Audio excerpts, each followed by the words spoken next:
This is an advice. Maybe it's something worth noticing. Have you observed that people, when they,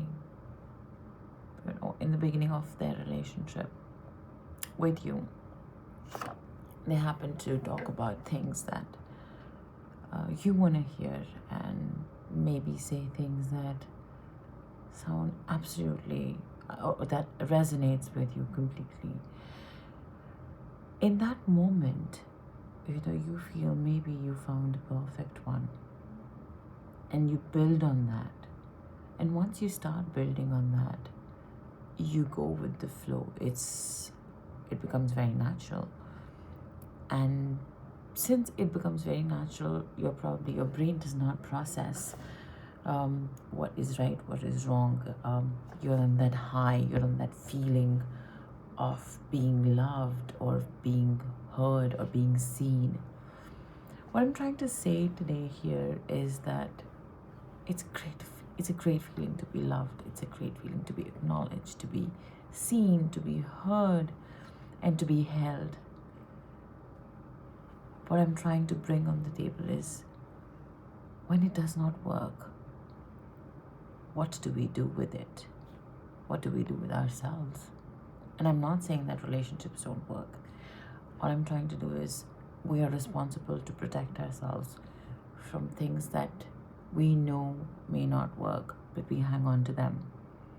We hang on to them not because it's weakness, not because of anything else, but because it feels right at that point of time. And we succumb to the feeling that we can fix it, because our love is so strong, because my feeling is so strong for that person.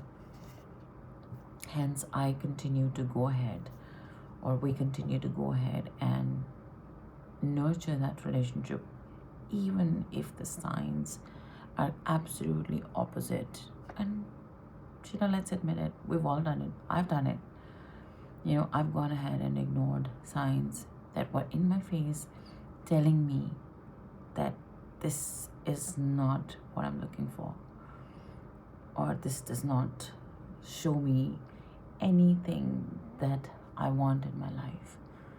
So I'm here today to talk about, what should you do when you see those signals.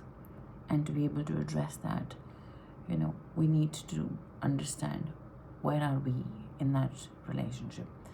If you're looking at that person, or if you've put that person on a pedestal, that you've achieved something great, you've achieved something really big in your life because someone has seen you or acknowledged you, then it's never going to happen to you that you will stop, pause, reflect, think, and then act on it.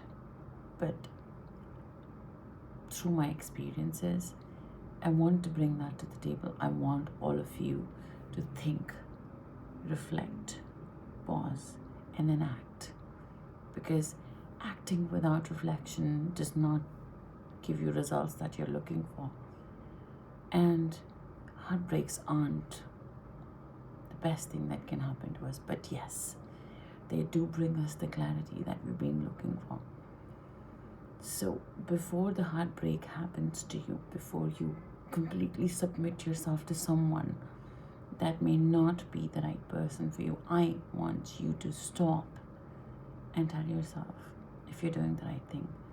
And I wish for you that you are doing the right thing, and that the relationship feels right and you go ahead with it. But at any moment, if your gut feels there is something wrong, and I need to think, listen to yourself and give yourself that pause, because we all deserve that pause, that reflection, and the love that we're looking for. I'll talk about this in my next video, but until then, thank you for listening to me. If this resonated with you at all, I would want you to come back and tell me which part of this video resonated with you, and what would you like me to talk about in my next video. Thank you for watching. Take care and be well.